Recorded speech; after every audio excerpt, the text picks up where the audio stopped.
सुबह के 5 बजे उठकर तीनों बहुओं अपनी सास के लिए खाना बनाने लगी। इन लोगों के सास को विमला को एक बाहुबली थाली चाहिए था जिसमें 100 तरह के खाने होते हैं। और बड़ी बहू अंजलि दोनों बाकी बहुओं से कहती है, मैं तब तक आटा गूंथ लेती हूँ, तुम लोग सब्जियां काट कर रखो। मझली बहू रेखा और छोटी बहू सुलेखा ने पूछी, कौन सी सब्जियां काट दो दीदी?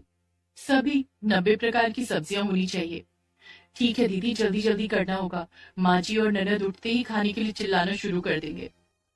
घर में हर रोज शादियों के जैसा भोज बनता है। तीनों बहुओं खाली पेट सुबह से दोपहर तक खाना बनाती है। आज भी बड़ी बहू रोटी बना करके भात चढ़ा दिया था और सारी सब्जियां दोनों बहुओं ने काट करके तैयार कर दी। अंजलि ने सब्जियां बनाना शुरू कर दी। आलू का भरता, भाजी के बैगन का, भिंडी की तीखी सब्जी और 2 तरह के गोभी की सब्जियां बना दी है और गाजर का सब्जी, परवल का सब्जी और लास्ट में 10 आइटम का पनीर का सब्जी बनाया गया। ये सब बनाते बनाते 12 बज गया। तीनों बहू भूख के मारे पेट में चूहा कूदने लगा। इतने में बिमला और उसकी बेटी एकलौती पुष्पा नींद से उठी। अरे बाप रे, बहुत भूख लगी है बहू, खाना लगाओ। हाँ भाभी, जल्दी से खाना लगाओ, मुझसे भूख बर्दाश्त नहीं होती है। अंजलि, रेखा, सुलेखा सोने के थाली में बाहुबली थाली सजा करके थाली में लगा दिया। दोनों माँ बेटी के थाली 2 बाहुबली थाली लगे। इंसान के थाली से बहुत बड़ा थाली था। ये लोग खाने वाले था तभी अंजलि ने कहा, माँ जी, हम तीनों को बहुत भूख लगी है। जो भी बना था आप दोनों को दे दिया। इसमें से थोड़े चावल और कुछ सब्जी मिल सकती है क्या? तुम भी ना बड़ी बहू, मूड खराब कर देती हो। मुझे अपने खाने से भाग देना बिल्कुल नहीं पसंद। ठीक है, प्लेट ले आओ।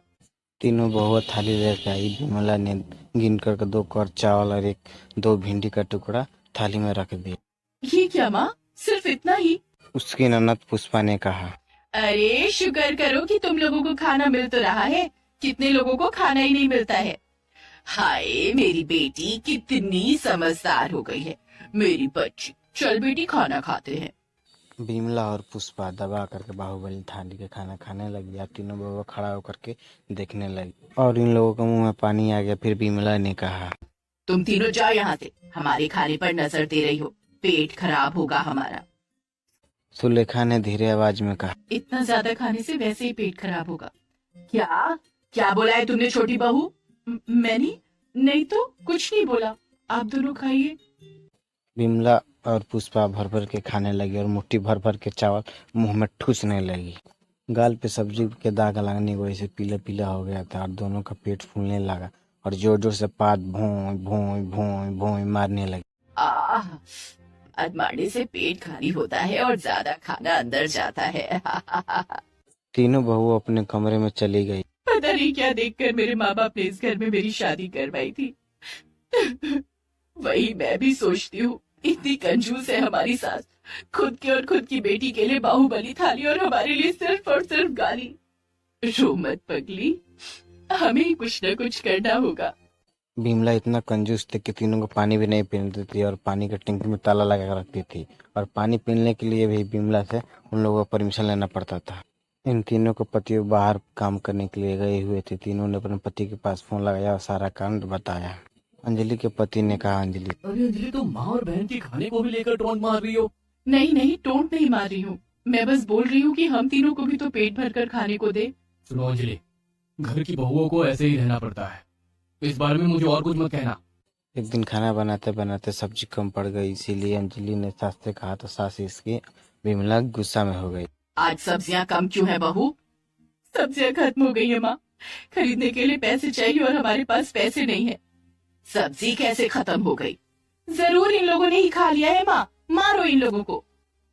दोनों मिलकर तीनों बहुओं को मारने लगे और मारते मारते उनका सर फोड़ दिया। फिर विमला ने अंजलि से कहा है, मुझे कुछ नहीं पता, जल्दी से सब्जी ले आओ। लेकिन हमारे पास पैसे नहीं है माँ।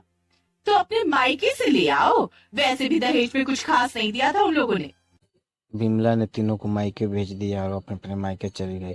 लेकिन वो लोग गरीब थी। फिर अंजलि की माँ ने उससे कहा, यहाँ मुझे हर रोज भूखा सोना पड़ता है। मैं क्या ही दूं तुझे?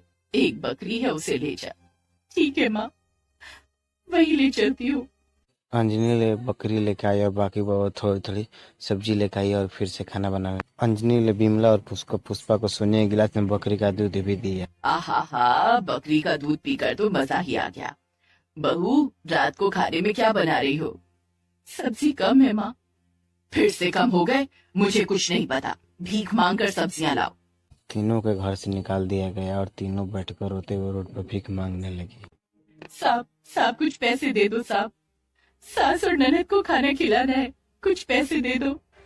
भीख मांग कर कुछ पैसे कमा के सब्जी खरीद कर लाकर खाना बनाने लगे। बिमला और पुष्पा को फिर खाना खिलाया, फिर खुश। ऐसे ही दिन बीतते गए। अंजलि सुरक्षा रखा और सुलेखा को लेकर बिमला के पास आई। माँ जी, हम ऐसे भूखे पेट नहीं रह सकते, आप हमें खाना क्यों नहीं देती हैं? ज्यादा खाने से सुस्ती आ जाती है, काम में मन नहीं लगता है। तुम लोग काम नहीं करोगे तो क्या मैं नौकरानी रखूंगी? मैं पैसे खर्च नहीं कर सकती। लेकिन खुद की बेटी को तो बहुत खिलाती हैं, वो भी तो हमारे काम में हाथ बटा सकती है। खुद की बेटी होती है, मेरा खून है वो। घर की बहुएं कभी बेटी नहीं हो सकती, इसीलिए जो भी मिल रहा है उसमें संतुष्ट रहो। अब इन तीनों के पास कोई चारा नहीं रहा। बिमला का कंजूसी से इन तीनों तंग आ गई और अंजलि को इन लोग बना के खिलाते रही। पुष्पा खाती रही। पुष्पा जवान थी, इसके वजह से सारा खाना पचा लेती थी। अब बिमला की उम्र हो गई थी, इसीलिए वो नहीं पचा पाती थी और भोई भोई पाती थी। बहुत दिन से उसके पेट में खाना जमने की वजह से उसकी तबीयत खराब हो गई और वो हॉस्पिटल में भर्ती हो गई। मेरा पेट दर्द से फटा जा रहा है। बेटी, पेट में नारियल तेल से मालिश कर देगी। नहीं, मैं नहीं कर सकती। आपका पेट है, आप संभालो, मुझे अभी घूमने जाना है। ये कह करके पुष्पा बाहर घूमने चली गई और तीनों भाई उसके पास आई और उसकी सेवा करने लगी। माँ जी, हम हैं ना, आप बिल्कुल ठीक हो जाएंगी। अरे मेरा पेट फटा जा रहा है, मेरे बेटों को फोन लगाओ, मुझे उनसे बात करनी है। बिमला ने तीनों के पास फोन लगवाया, लेकिन उन लोग तीनों बेटों ने नहीं उठाया। बिमला समझ गई उनके खुद के बेटे के पास उसका कोई महत्व नहीं है। जिस बेटी को उस भर पेट नहीं खाना खिलाया, वो बेटी उसको छोड़ के चली गई। और फिर तीनों बहनों ने डॉक्टर को बोला। डॉक्टर ने कहा, उल्टा सीधा खाने की वजह से पेट में मैल जम गई है, उन्हें सही समय पे दवाई देना और केवल खिचड़ी खाने को देना। तीनों बहू काम पे लग गई और रात भर जाकर बिमला का सेवा किया और दवा खिलाया, खिचड़ी भी खिलाई। कुछ दिन बाद बिमला चंगी हुई।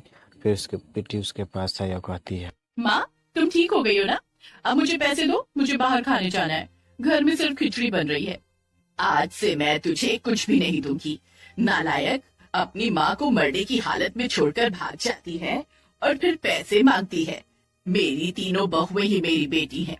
आज वो तीनों ना होते तो मैं ऊपर चली जाती। बहू, खाना बनाओ, आज हम चारों मिलकर खाएंगे। ये सुनकर तीनों बहुओं के चेहरे पर खुशी आई। आज पहली बार तीनों ने ससुराल में भर पेट के खाना खाया था। और फिर पुष्पा भूखी रही। इसके बाद पुष्पा ने कंजूसी छोड़ करके तीनों बहुओं के मानने लगी और तीनों पतियों को बाहुबली खाना थाली लगने लगी।